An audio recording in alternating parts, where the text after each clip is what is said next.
No, I don't mean that. Okay, alright, if you say so. Got a little closer this time.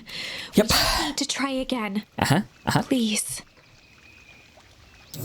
Let's do it. Sly, huh? Well, that's the only other option that I have here. So we need to be sly in this interrogation. Let's go. They'd run the classic good cop, sly cop interrogation. Alright, we just need to get a little more information out of him. Luca and Rollo ducked behind a barrel, leaving Beck to her task. Oh, let With Beck few take a whack crisp at it. notes, she roused Mr. Tolliver. Alright, Mr. Tolly.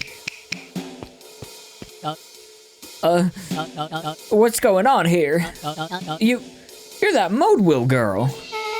Please, call me back. So sorry about all this. Mr. Tolliver looked down and shifted a bit, testing his restraints. It seems there's been a mix-up. You see, I'm down here for the same reason you are. Juniper sent you here? Beck caught herself before letting the surprise manifest on her face. She'd already gotten him to reveal his relation to Gran. This was gonna be easy. You know how Juniper is with her precautions. Operation Sparkplug has us all on edge. I guess she thought you needed some backup. But she sent a child? What better way to avoid prying eyes? Who would suspect a kid? I suppose that makes sense. Mr. Tolliver wriggled a bit in his restraints. Oh, I'm so sorry. Beck quickly removed the ropes. That had to be uncomfortable. A little, yeah. But you understand. We never know who to trust in this town. Mr. Tolliver rubbed the growing knot on his forehead. Very true. So, it turns out we're both here to... Twirled her hand, as if to prompt Mr. Tolliver to finish her thought. destroy the evidence. Beck shook her head and clicked her tongue. Yep, the old gal is nothing if not thorough. Mr. Tolliver let out an amused huff in agreement. She sure is. Can't blame her, though. If anyone were to find out that we're going to destroy the source... Though they were set to blow up the source. And the second they blew it up, everything froze over. Okay, getting it in my head. Well, we both know how bad that might be. No one will know anything once I finish cleaning things up down here. Beck was on a roll now, playing Mr. Tolliver like a fiddle. If you're sure you can finish this up on your own. Juniper trusted me for a reason. You can leave the rest to me. Good. There's one more loose end I'll go work on. Loose end? Oh, it's nothing, really. The other day, I had the radio on scan while restocking the candy shelf.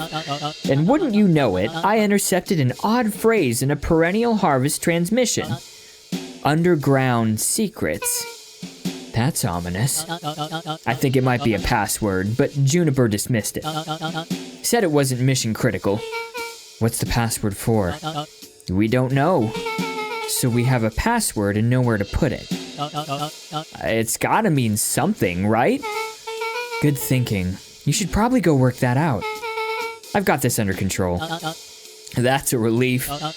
Between you and me, this basement gives me the willies. Heading for the stairs, Mr. Tolliver hesitated and turned to Beck with a puzzled look. She grinned and gave him a peppy wave. With a shrug, he continued up the stairs, whistling a jaunty tune. Poor, oblivious Mr. Tolliver. You guys catch that? Sure did. This whole time, Mr. Tolliver's had a candy shelf. But all he ever sells us is apples. Beck blinked slowly in disappointment. The password, Rollo. Well, sure, but once things are back to normal, I'll be having a word with Mr. Tolliver about that candy shelf. Fine, but in the meantime, I've got an idea. She turned to the table and began tearing small scraps of paper. He said he heard a password on the radio. Any good spy transmission is never what it seems. Beck marked each scrap of paper and leaned back. We just need to find the hidden meaning. Okay. What's another word for underground? Buried, covered. Could it be a cover-up? Maybe it's one of those each letter is a number thingies. So U would be 21. N would be 14. D would be... Ooh! It's an anagram. Nuncreed's drugstore. Luca and Beck looked at Rollo with amazement. Rollo, that was incredible. Well, it's either that or Kren's nude rug store.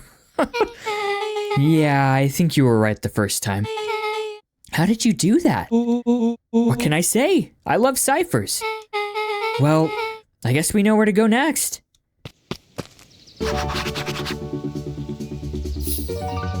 All right, let's go investigate that drugstore.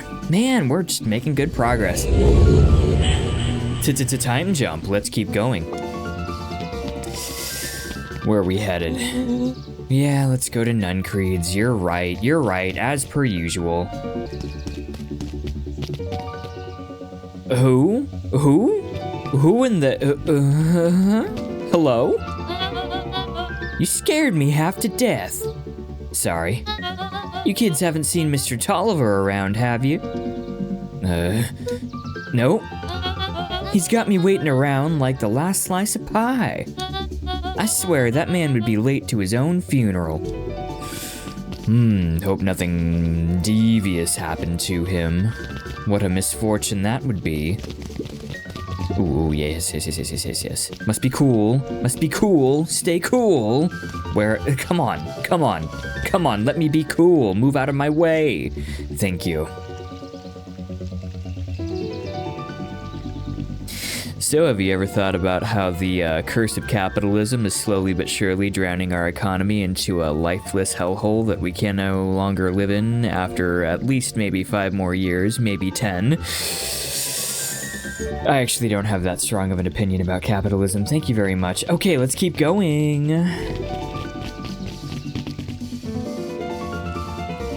Secret convenings. You're late, Augustus. Sorry, sister. Was caught up with work. Work? You? I had a few more details to lock down for the festival. Oh, what do you have to report? What is this insipid town festival really about? I think... Gus looked around nervously. I think Mr. Kerr really does just want to do something good for the town.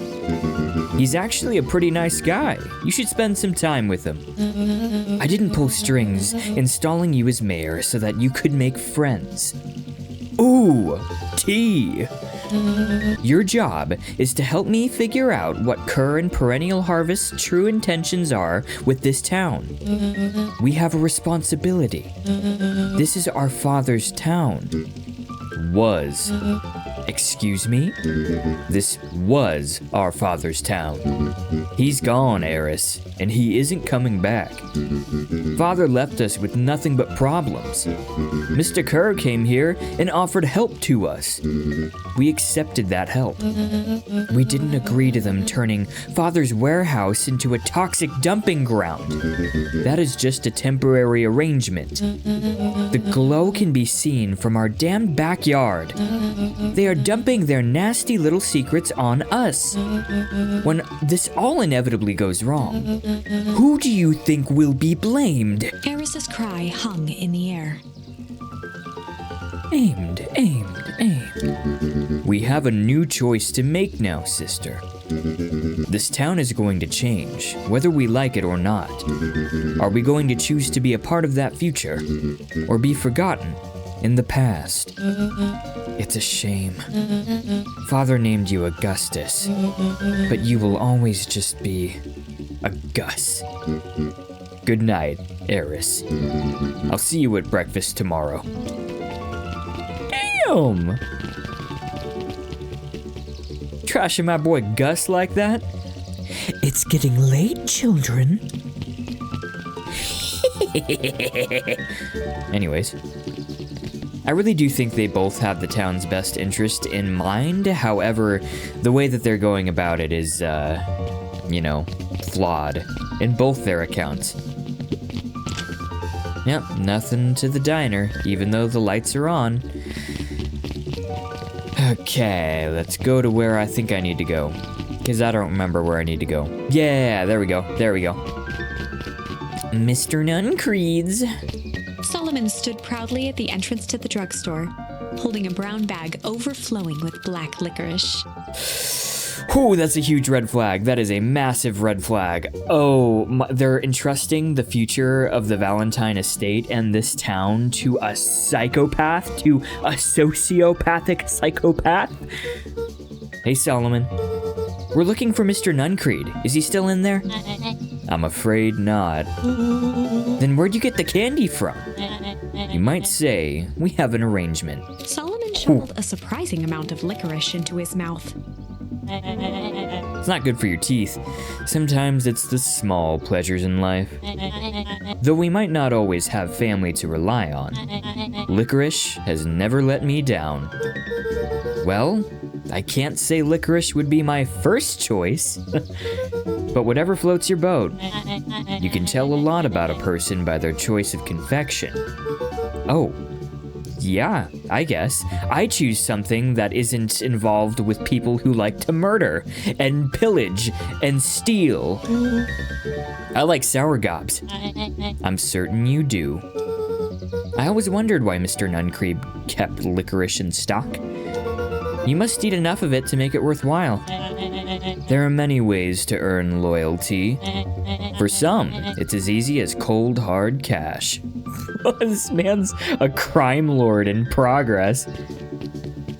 This is a Walter White, just without the Breaking Bad. Well, he's right. It's locked.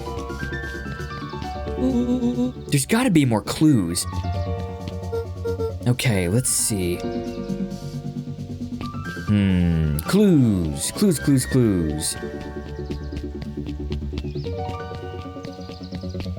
Where are the clues?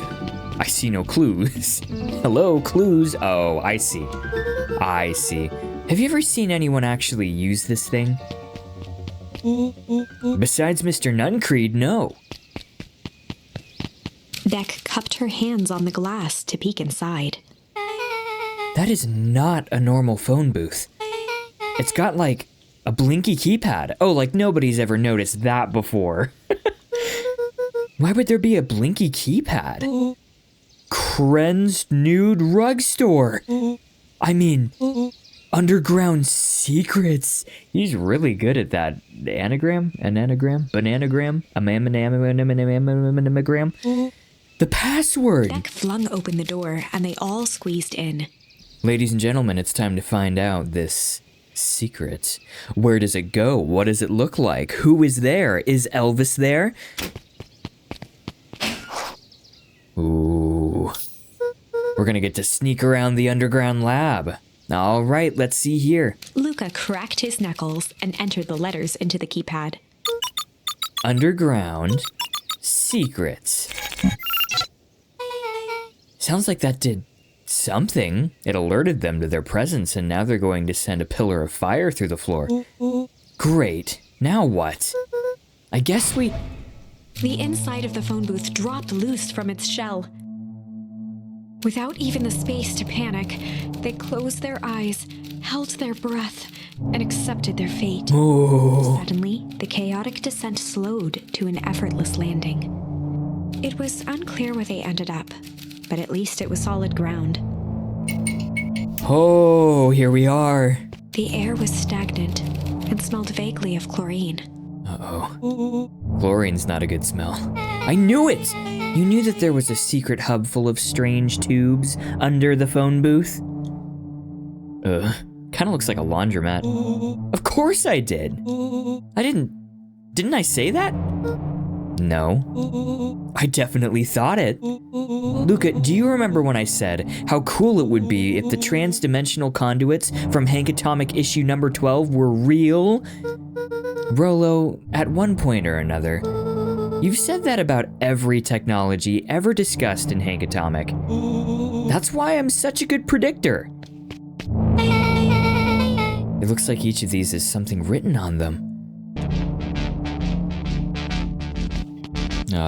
What does this say? Mining Operations Alpha. You guys have mines here? Not that I know of. It was a mining town. These kids don't know their history. They were probably never taught it. Oh well. This town is all farms and fertilizer. And a series of tubes. Pa always says you can only trust a miner up to the point when they hit the gold. Not sure how that wisdom applies in this exact situation. That's the thing about Pa. You don't always realize what he means until it's too late. Perennial Harvest Main Office. That's where my mom works. Have you been down there? What does she do? Science stuff? Is she involved in all of this? We just moved here. How could she be involved? You've got a point. True. Maybe she's been involved from the get-go. Ooh. Valentine Fertilizer Warehouse. Isn't that where you almost got snatched? Yeah. Why would Perennial Harvest have a tube going to the old Valentine place? This is starting to feel like something big. Okay, where do we go? Do we just make a choice? The suit has a broken mask. So, have we found our mystery warehouse creeper? We've at least found their hazmat suit. If it walks like a nun creed and talks like a nun creed. Let's not jump to conclusions, except I know what you don't, just saying. Alright. That's a lot of buttons. Stand aside, Earthlings. I've read enough Hank Atomic to know my way around sci-fi tech. Rollo's hands hovered over the field of blinking buttons. Eeny, meeny, miny. Rollo, what did you do?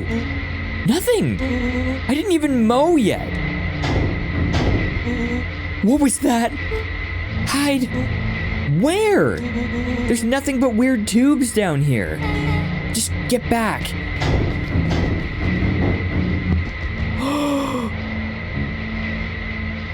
Shit. Shit. Shit. Awesome. Mr. Nuncreed's gonna strangle me with his big, meaty paws. You all need to come with me, now. We aren't going anywhere with you. Not until we get some answers. Mr. Underground Secrets. I told them it was an absurd password, but they love anything that makes them feel clever. They who? That's no matter. If I can keep you hidden until after the festival, I might be able to save your skins. We don't care about our skins. Hold on now, I like my skin. This all stops now, Nuncreed. Joseph waited for a moment in silence. You sound just like him. Who? Walt. You don't get to talk about my dad. You know, your father and I were friends. Back before. He gestured toward the strange tubes. All of this. That's a lie. It's true. I used to bounce you on my knee. What happened? Same thing that always happens. Reality, complications, life. We were a team, Walt and I. An idealistic doctor and a bright-eyed pharmacist. Both hell-bent on helping folks. So you were his sidekick? No. We were partners. We helped the patients and I helped him. Yep, total sidekick. Nuncreed let out a growl of a sigh. Luca, I need you to know this. I need someone to know this. One day, Sharper Valentine comes to us. says he's got an opportunity. He'd found something he didn't quite understand, and he was willing to pay us both handsomely to help him understand it. And my dad said no. Your father and I both believed in helping people, but the thing I could never get him to understand was it's a lot easier to help others if you help yourself now and then. Classic sidekick into villain plotline. Walt loved being righteous, almost more than he loved his family. He was wrong about one thing, though. When he begged me not to take Valentine's offer, he said, "Joseph, if a person says yes one time to Sharper Valentine, he'll make sure they keep on saying yes to him until the day he's dead and gone." He shook his head wistfully. Sharper's long gone, but he's still got me saying yes. Is there a point to this sob story? Not really, no. Just an old man trying to delay what needs doing. Shoving your heads in a trash compactor. Nuncreed took a menacing step towards the children. I tried to keep you safe. I tried to keep you and Juniper out of this, but you forced my hand. Luca began to laugh. What? You really don't know? My Gran isn't out of this. She's been scheming right under your nose. Juniper? Seems like she's planning on crashing the town's party. She's gonna disrupt the festival. Why would she? The color drained from Nuncreed's face. How does she know? Apparently she knows a lot of things. What? Let's just say this isn't the only underground lair we've busted into today. And honestly, hers is way cooler. She's got maps and explosives and bad intentions, big man. Nuncreed grabbed Luca by the shoulders. Oh. His eyes were frantic. You need to tell me what she's gonna do right now. She doesn't understand what it is she's messing with. Tell me now. She's in danger, boy. I don't know. She had a map with a mark on the fountain in town square. The fountain? But why would... A jolt of realization struck Mr. Nuncreed. She knows about the source? What the heck is the source? If she tries to destroy the source, it could catalyze and... Dear God, she's going to freeze us all.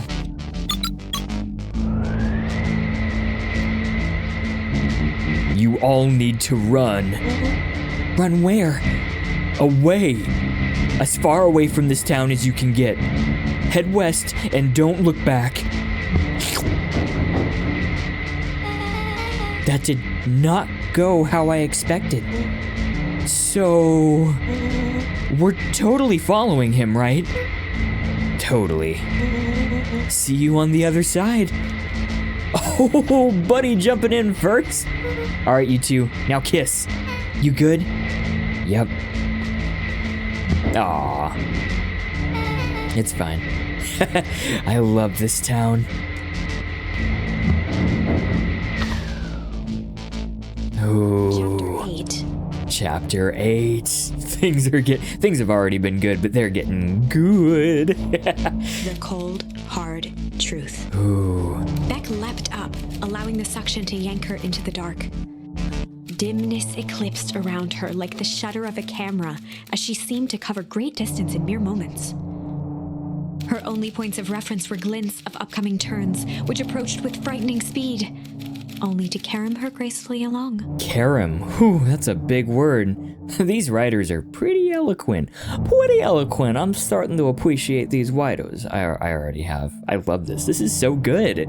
Sorry, guys. I have to say it every time. This is really, really good. She heard the tinny, distant echoes of Rollo's glee. Yeah. Once she stopped fighting against it, the ride was impossibly smooth. Then, all of a sudden, as if minutes had passed in an instant, light blazed into view.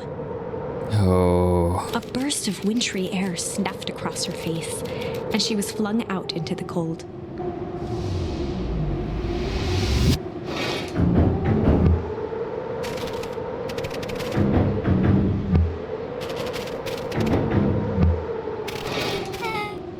was intense. Yeah. I think I might have parted with some fluids there. Any idea where we are? Somewhere cold. Doesn't look like it got on any of us. I realize what he's saying now. It didn't feel like we traveled that far. So where did it all go? This place sucks. Why would anyone even want to blow something up out here? Only one way to find out, I suppose. We've got to catch up to Nuncreed. I think he went this way. All right, now it's all of us in a snowy landscape. Hi, Dad. Not gonna discover you in this timeline, but... Oh, man. We're gonna do the whole, what is the sign? What's going on? This looks familiar. Yeah. Maybe we can clear off the snow. No time, Nuncreed's getting away.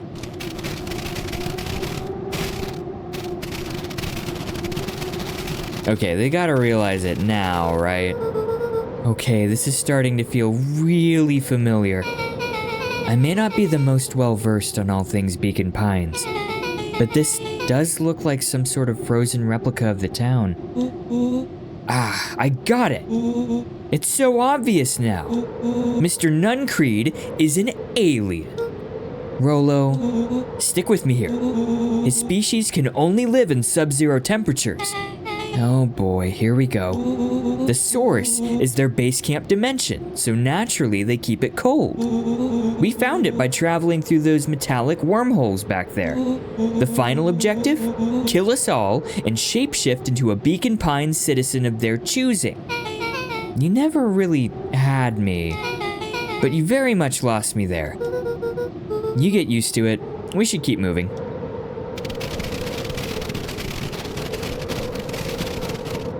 They rounded the corner to the frozen town square. Oh, there she is. Nuncreed inching cautiously toward a pit at its center. Oh, it's the big epitaph, big climactic moment music. He held his arms out gingerly, as if approaching a beast in the wild. Upon closing the distance, Luca recognized what Nuncreed was after.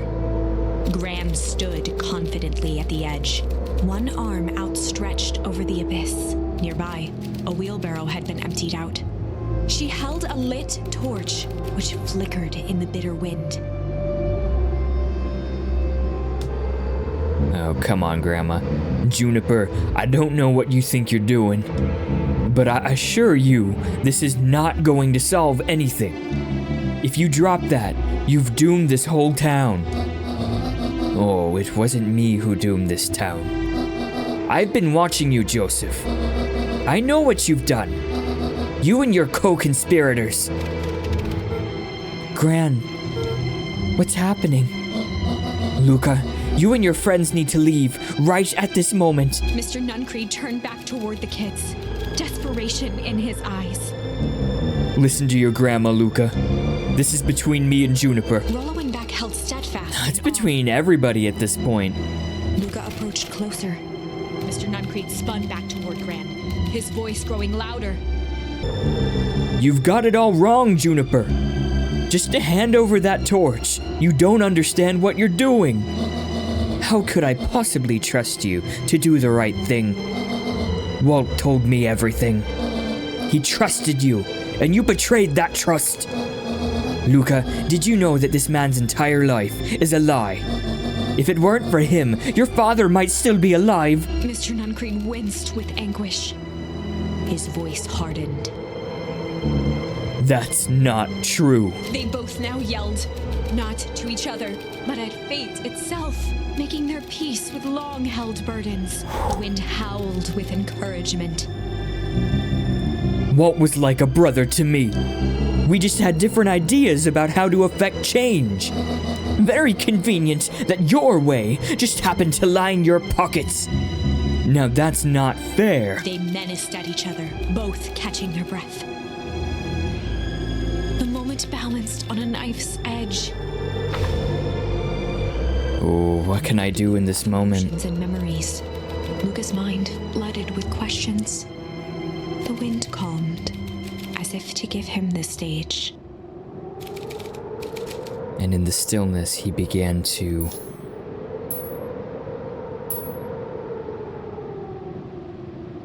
Let's see if being a big crying bitch baby will work. And in the stillness, he began to weep. It was all just too much. Falling to his knees, Luca whimpered softly. The tears crystallized as they hit the snow. Poor kid. It really is Gran just stared way at too Luca much. for a moment with warm sympathy, remembering why this was all necessary. Oh no. This will all make sense soon, Luca. Then everything can go back to normal. I promise. She stiffened up and brandished the torch at Mr. Nuncreed. Oh no. You can't hide behind those people any longer, Joseph. Once their precious source is destroyed, we'll see where their loyalties fall. Juniper, don't. Ignoring his final plea, Gran flung the torch into the deep darkness. No. That was the wrong She thing. smiled and exhaled in relief. Mr. Nuncreed moaned in resignation. The torch echoed as it ricocheted down the hole, punctuated with a thunderous thud. Ooh. You see, Joseph, I've learned one very important lesson in life. If you want things to change, then you must be willing to... Before Gran could finish, the ground shook her to silence. You dumbass. Oh, she ran to cover Luca. Gran only had time to spin around and run to Luca.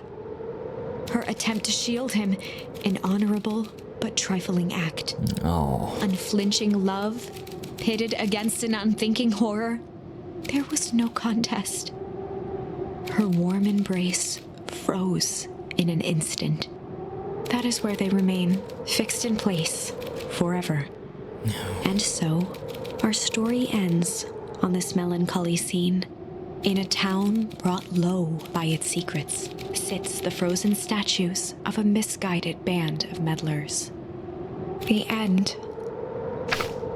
Well, that was dire. Uh-huh. On the bright side, we finally figured out where all the ice is coming from.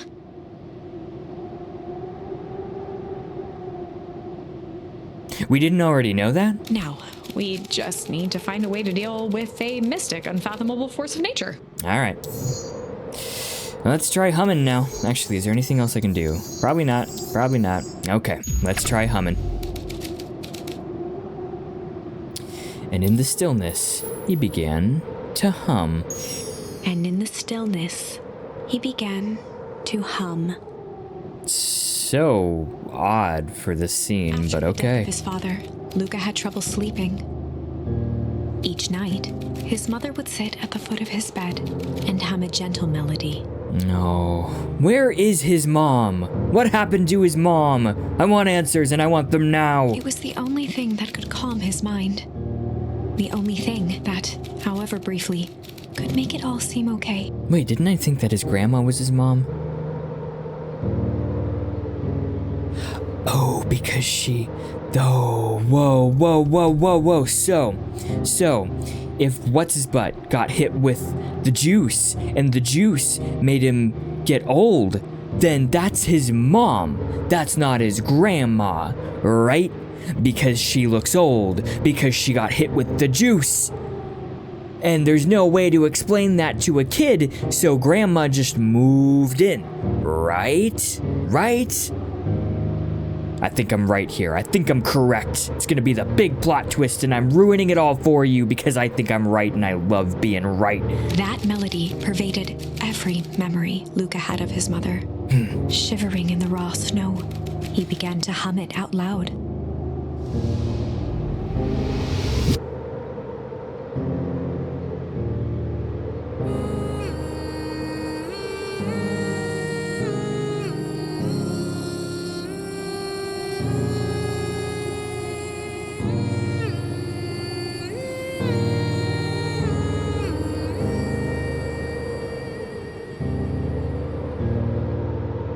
Gran lowered the torch, listening closely.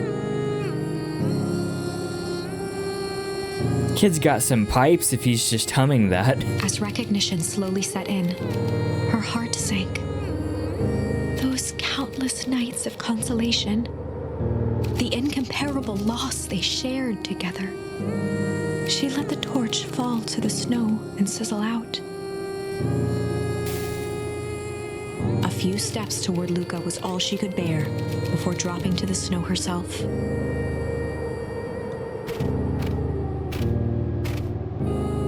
Through a flood of tears, she began to hum along, note for note. All right, Granny, chime in.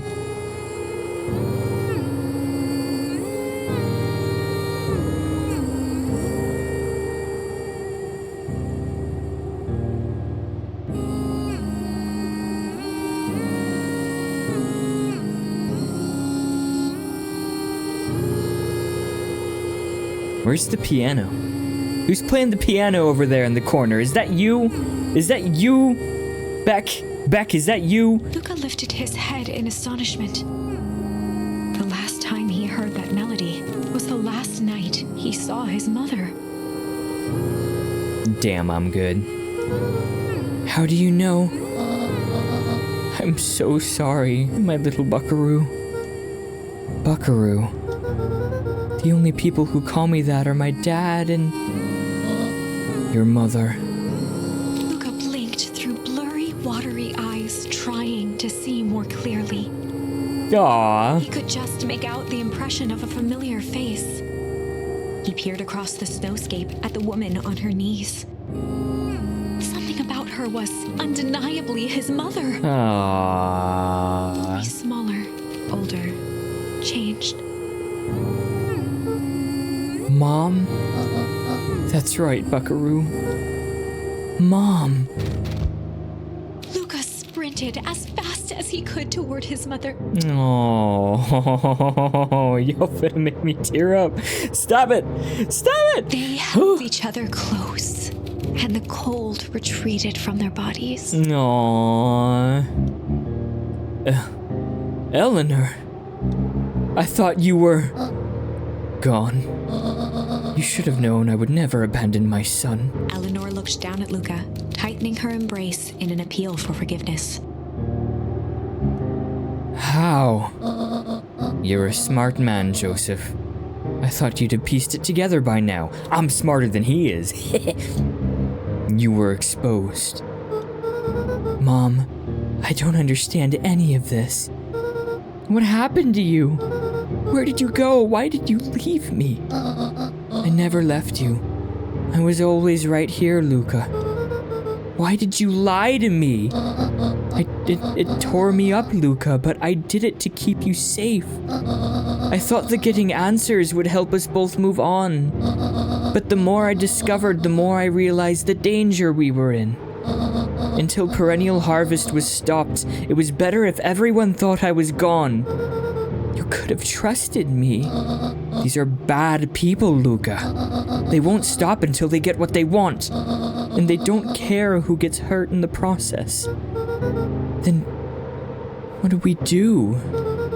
We have to stop them. Joseph slumped into the cold, wet snow. Yeah, gain a conscience, Joseph. They can't be stopped. This is too big. I tried beating them at their own game. I'm done fighting fire with fire. For the first time in a long time, her voice felt like her own again. No more lies. I see now. There's a better way to stop perennial harvest. The cold, hard truth. Luca gazed down at Nuncreed with pity. He looked small. Joseph stared into the snow as if searching it for answers. Come on, everyone. We've got a party to crash.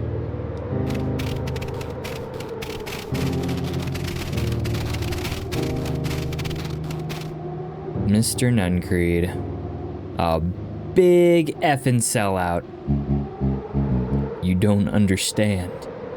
He always wins. Kerr? Kerr, You talking about Kerr, or is there another he?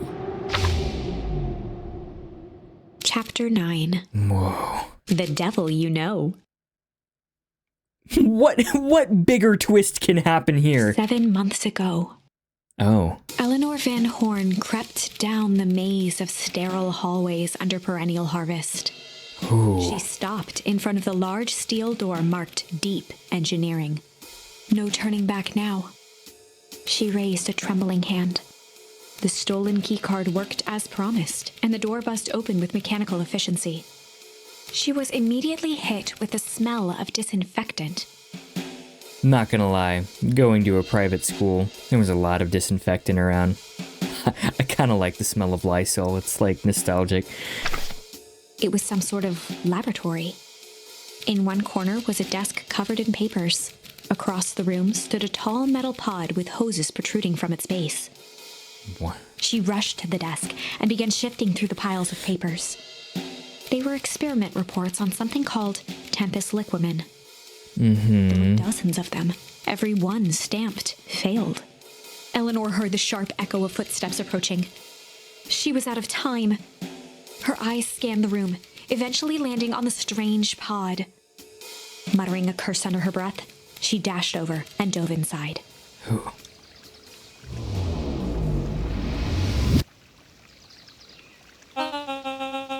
And that is what change is all about.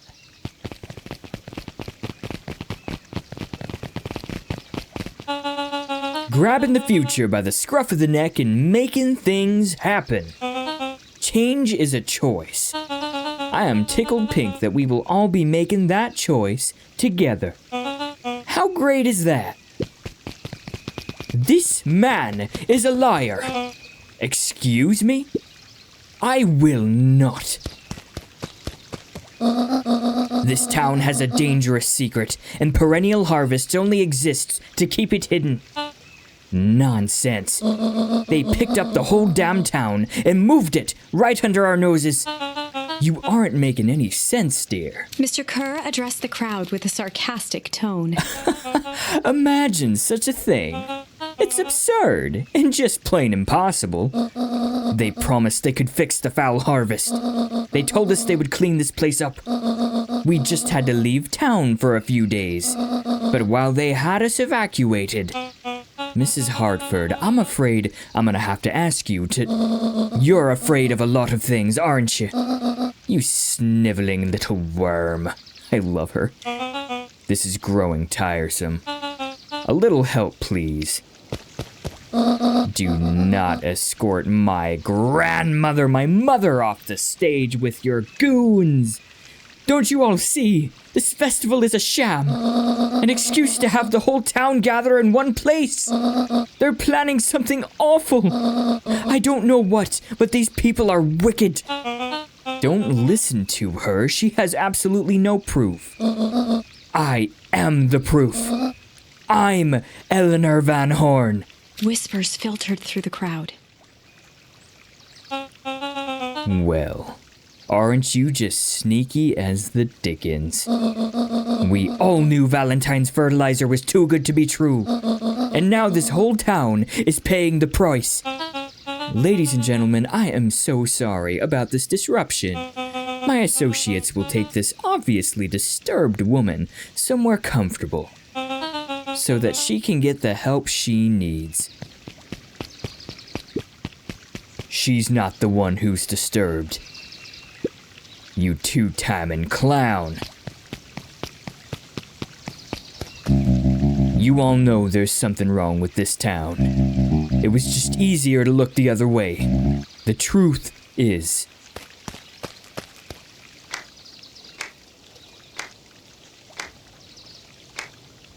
No way. No way, dude. You're joking. You're joking. Torment dragged on Joseph Nuncrete's face. I had the perfect voice. I knew it. The licorice. The licorice was the... Yes, sir. Take them away. No, I want them to see this. This voice is perfect now.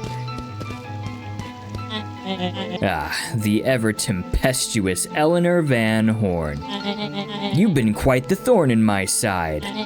Like a weed that's burrowed in where it doesn't belong. I must confess, you look dreadful. He paused for a moment, plucking a piece of fuzz from his sweater and discarding it to the ground. Consider yourself in rare company. You've managed to pull one over on me. It won't happen again. I knew you had some sort of plan to disrupt our little party. But alas, I expected something a bit more impressive than incoherent rambling. No matter, your failures are yours to bear. Mr. Kerr. Yes, sir. It's a shame it was cut short, but I thank you for that rousing oratory. I will take it from here.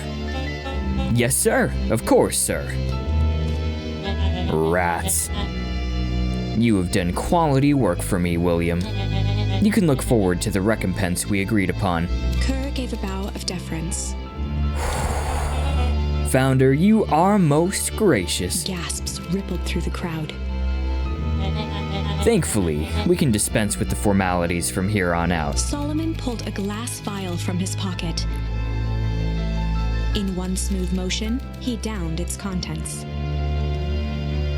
A triumphant smile grew across Solomon's lips. You can all call me. Shh. No, dude, no, dude. Dude, no. Stop. Hold up. Time out. You're shitting me.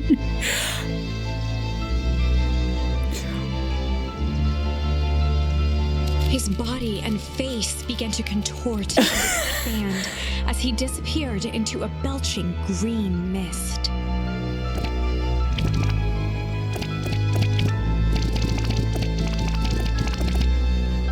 A hushed horror gripped the crowd.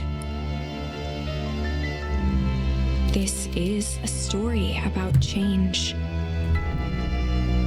Brother. My brother in Christ.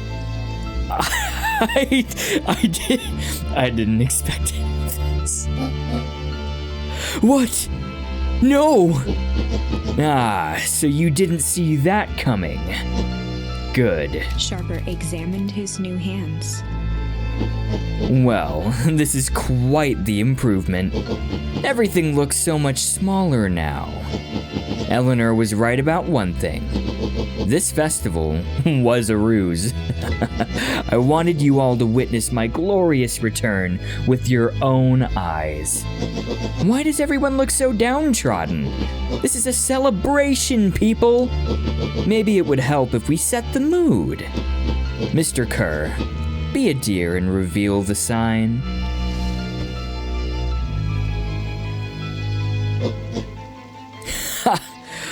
Wonderful. Sharper choked out a crude squawk of laugh. Frustrated grumbles from the crowd. Sharper, you malicious bastard. Malice. I'm glad you're back so I can tell it to your face. You destroyed this town. We ain't gonna let you get away with it again. Sorry, this is not the time for audience participation. Some assistance, Mr. Kerr. William Kerr gave a subtle nod to the clipboards. Wow. You coward! Does anyone else have something to contribute? A helpless quiet settled over the crowd. I thought so. Did you all truly believe you could be free of me? A town of complete and utter fools. You people should be celebrating my return. You're clearly lost without me. And that leads me nicely to my children.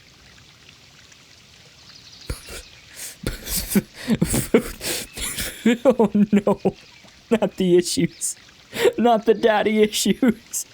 Daddy, I gave you both the greatest gift a parent can give.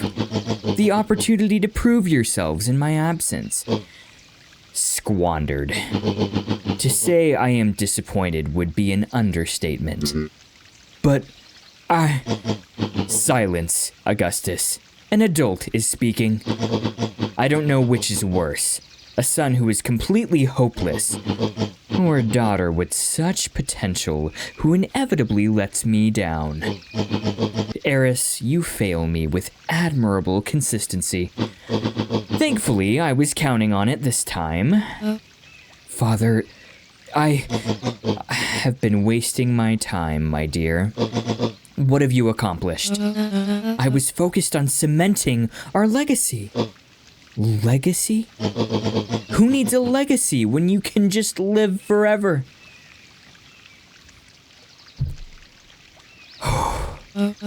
But what about... It's all right, kiddo. I'm afraid you suffer from a complete lack of imagination. There's just no helping it.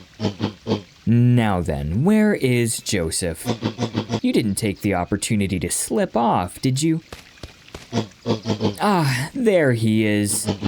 Everyone should give him a hand. None of this would have been possible without Joseph. I think you've said enough.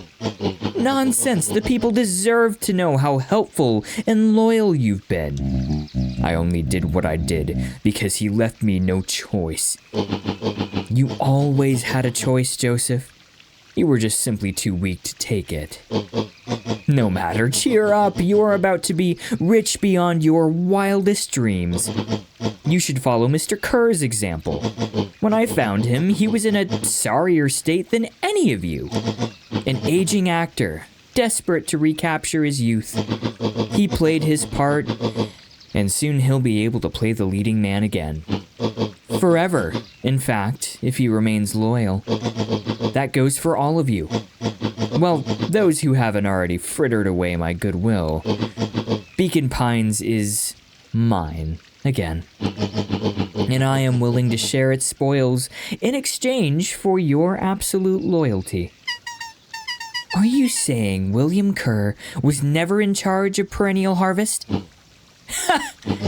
You think that puffed up blatherskite could have accomplished all of this? Dawn, I suppose it's time for your big exclusive. Sharper addressed the crowd with indignant pride. I just noticed, I really love how the crocodile girl is just sitting there, just reading. She's just been reading the entire time. Must be good, must be good. He'd planned this moment for so long that now, at the deed's fruition, it almost felt frivolous. You see, I needed a figurehead to hold things down while I orchestrated my return. Someone to misdirect, lie, and bilk this town for a spell. So I invented William Kerr. Take your bow. You've earned it. Mr. Kerr flourished a preposterously elaborate bow. Excuse me? Patrick C. Montesquieu, thespian extraordinaire, at your service. Founder, I just want to thank you again for this opportunity. It truly was the role of a lifetime.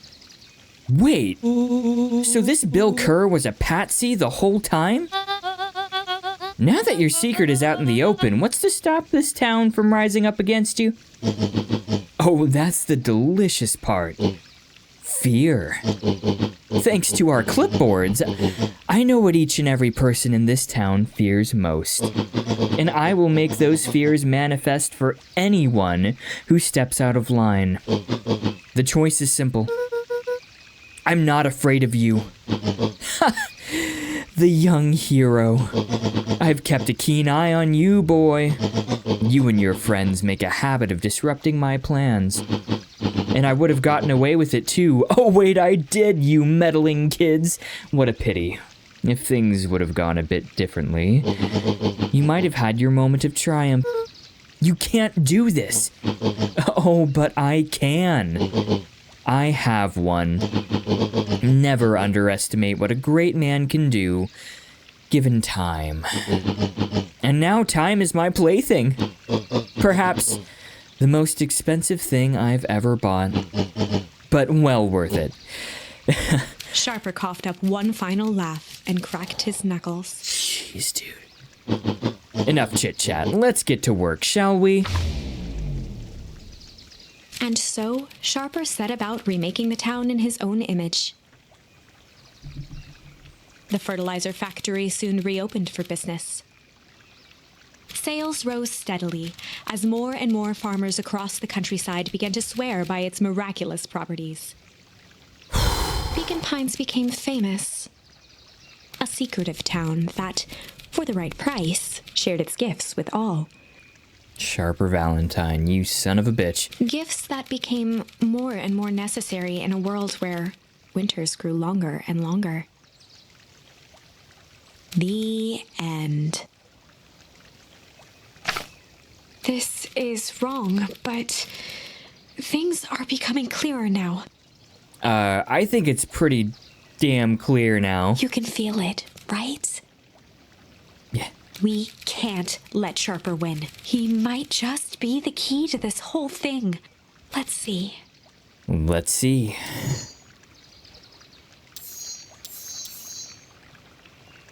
Malice. Anything else?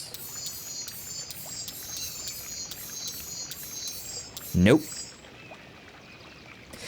We are down to Malice. The moment when everything started going crazy. We learned about Nuncreed. We are gonna see the malice in Nuncreed's eyes. All right. The final stretch.